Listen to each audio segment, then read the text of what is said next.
안녕하세요. 수원퍼스트안과 양찬민 원장입니다. 우리나라 사람들이 가장 많이 하는 수술 중에 하나가 백내장 수술입니다.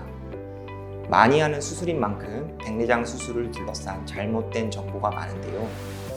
오늘은 백내장 수술과 관련한 오해와 진실에 대해 자세히 설명드리도록 하겠습니다.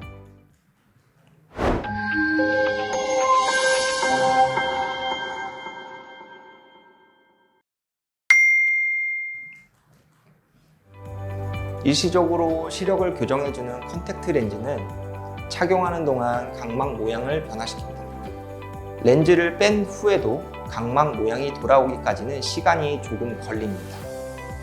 그런데 백내장 수술 전에는 눈의 정확한 상태 파악을 위해 다양한 검사를 받아야 합니다.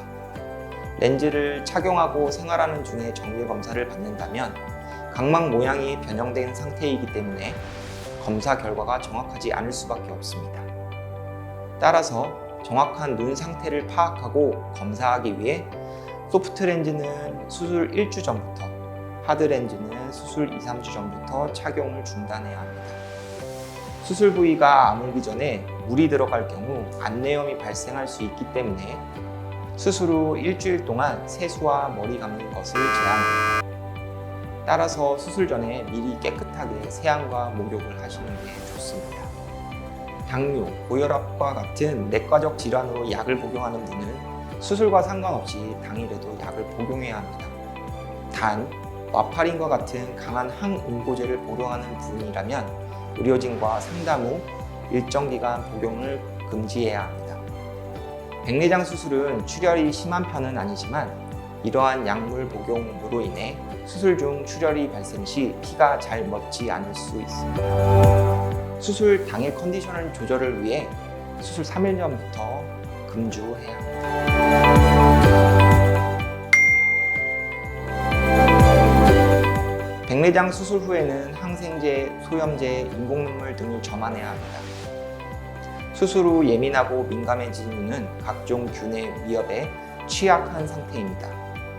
수술 부위 감염을 방지하고 빠른 회복을 돕고자 안약을 사용합니다.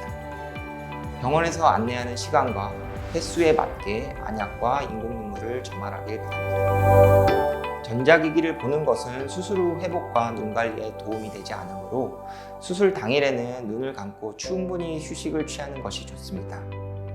눈을 비비는 행위 또한 안 됩니다. 수술 후 경과를 관찰하기 위해 수술 다음 날, 일주, 한 달 차에 병원을 방문해야 합니다. 이후에는 건강검진과 비슷하게 6개월이나 1년에 한 번씩 병원에 방문해 정기검진을 받으면 됩니다.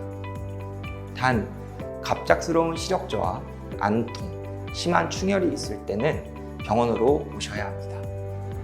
자는 동안 무의식적으로 눈을 만지거나 비비는 행위를 막기 위해 수술 후 일주일간 플라스틱 안대를 착용하고 주무시는 게 좋습니다. 세안과 머리 감기는 수술한 지 일주일 후부터 가능합니다. 수술 한 달 후부터 하시기 바랍니다. 알코올은 체내 염증을 유발하고 수술 후 눈의 회복을 더디게 할 수 있기 때문입니다. 조깅 등 가벼운 운동은 수술 후 일주일부터 가능합니다.